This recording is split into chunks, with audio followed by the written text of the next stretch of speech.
David, dog. I'm a boxer, I'm only talking to you. How many fights have you had? Listen. No, how many fights have you had? I'm thinking of how many fights have you had? Can you just say this? What do Go back there and behave yourself. Get back in your cage and behave yourself. Tell your dog. Tell him. I'm on escape. Shut up, you thick bastard. Tell him don't watch tonight. Go and get educated. Naseem Hamed, if you're watching, Mr. Can I just talk? Mr. Naseem Hamed, if you're watching, every dog is got gay. Get him back in his cage.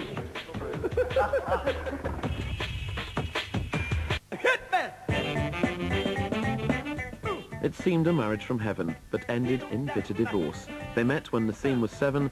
By the age of 12, they'd verbally agreed a deal which meant the trainer could take a quarter of all that he would earn. Get it! Sharpen out! But as the paydays became bigger, money and especially Brendan's share became an issue.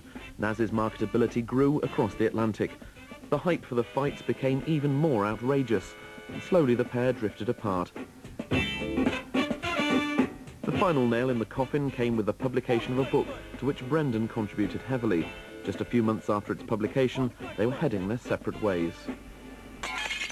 Yeah, I would put most of the blame on Brendan through everything happening in the gym the way it did, through bringing the book out before a major fight, and everything that he revealed personally through the book. When the Nick Pitts book came out, he got upset about it. He was probably entitled to. You know, I thought it was constructive criticism.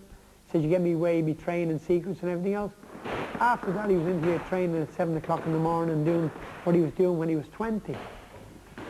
When the book came out, Naz was clearly very upset and sort of saw the book as an attack by Brendan on him. And he immediately attacked back and gave interviews and said that Brendan had betrayed him, and he called Brendan Judas and all the rest of that. And I thought at the time that once he'd had his say, he would relax and the relationship might continue. Naz has come under more of the influence of his brother from the financial side. They were, you know, they wanted to change the deal, and the way that people, certainly in Brendan's case, was getting paid, and they felt that was right. Brendan didn't feel it was right, and as a result, I think they were split anyway. So at a meeting at Naz's office, the relationship was finally called off. But was there more to this than just money? I think it was deeper than that.